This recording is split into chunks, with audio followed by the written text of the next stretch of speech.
जिस देश में पैदा हुए हो, उस देश के घर तुम भक्त नहीं पिया दूध माँ का तुमने और बाप का तुमने रक्त। नमस्कार, मैं विक्रम सिंह और WDA में आपका स्वागत है। आज हम एक करंट के टॉपिक की बात करेंगे जो कि आपका लोनार लेक से संबंधित है। आप सभी ने अभी न्यूज़ में देखा होगा कि लोनार झील का पानी जो है वो पिंक हो गया या गुलाबी हो गया।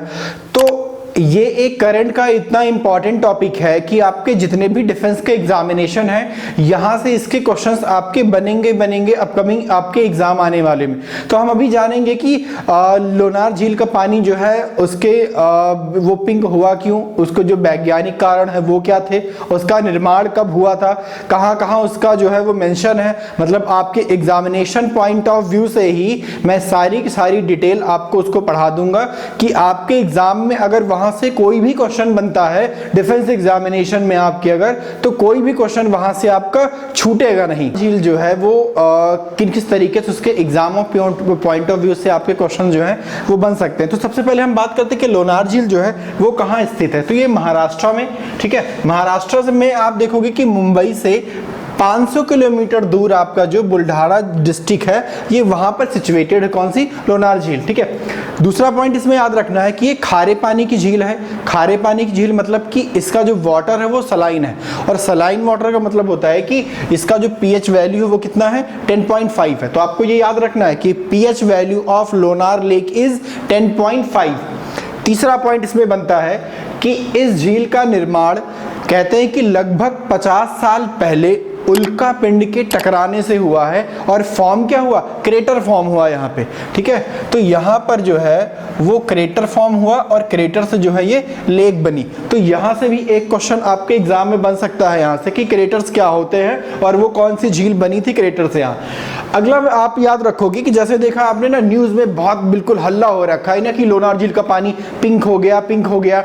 बिल्कुल भी हैरानी की बात नहीं है। ये एक साइंटिफिक प्रोसेस होता है या फिर एक बायोलॉजिकल प्रोसेस होता है, ठीक है। मैं आपको बताऊंगा कि कैसे होता है।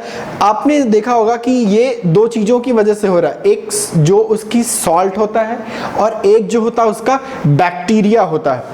तो सॉल्ट मतलब लवणता उसकी, और दूसरा एक हेलो बैक्टीरिया। इसके अलावा एक फंगाई होता है जिसका नाम है ड्यूनोनिला सलीना। आपको याद रखना है, ये एग्जाम में पूछा भी जा सकता है आपके, ठीक है। ड्यूनोनिला सलीना ये आपका एक फंगाई है जिसके कारण इस झील का पानी जो है वो पिंक हो गया या फिर गुलाबी हो गया। ये आपको याद रखना है इसमें, ठीक है। इसके बाद आपको याद रखना है कि जो आपके एग्जाम पॉइंट ऑफ व्यू से है कि 1 मीटर की गहराई में इसमें ऑक्सीजन नहीं है इस समय, क्योंकि अभी इस समय इसका पानी जो बहुत कम है। तो कम है, लगभग आप मान चलो कि 150 मीटर ये डीप है और 1.2 किलोमीटर मतलब लगभग 1.2 किलोमीटर इसका व्यास है। उसके बाद 1 मीटर की गहराई तक इसमें ऑक्सीजन नहीं है, ठीक है। तो ऑक्सीजन नहीं तो जितनी भी एक्टिविटी होगी आपकी, चाहे वो फंगल एक्टिविटीज हो चाहे आपकी बैक्टीरियल एक्टिविटीज हो, तो उससे ज्यादा जो होगा वो इस पे फर्क पड़ेगा इसके कलर पर। इससे पहले भी इसमें चेंजेस हुए हैं, लेकिन इससे पहले जब चेंजेस हुए थे तो उसमें पानी बहुत ज्यादा था, तो वो क्लियर चेंजेस जो है वो दिख नहीं रहा था। लेकिन अभी जो है इसका वो क्लियर चेंजेस दिख रहे हैं। अब मैं आपको बताता हूं कि आपके जो अपकमिंग एग्जामिनेशन है उन अपकमिंग एग्जामिनेशन के इसमें करंट के कौन से टॉपिक बन सकते हैं इस लेक से। सबसे पहले तो आपको याद रखना है कि 1823 में जेई अलेक्जेंडर के द्वारा जो है ये आपकी लोनार लेक खोजी गई थी। कब? 1823 में जेई अलेक्जेंडर के द्वारा। दूसरा पॉइंट आप याद रखोगे कि इस झील का वर्णन स्कंद पुराण आपका हो गया, पद्म पुराण हो गया और आईने अकबरी, ठीक है। ये आपने सब कुछ, ये तीनों आपने नाम सुने होंगे जो भी आप लोग प्रिपरेशन कर रहे हो अपने अपने अपकमिंग एग्जामिनेशन की। तो आपने स्कंद पुराण, पद्म पुराण और आईने अकबरी तीनों का आपने यहाँ पर नाम सुन रखे। ये उसमें भी मेंशन है लोनार लेक, ठीक है। दूसरा पॉइंट याद रखना। तीसरा याद रखना है आपको ये कि इससे पहले जो ईरान की उमरिया लेक है वहां का भी पानी लाल हो गया था, किसके? सैलिनिटी और माइक्रोबैक्टीरिया की वजह से।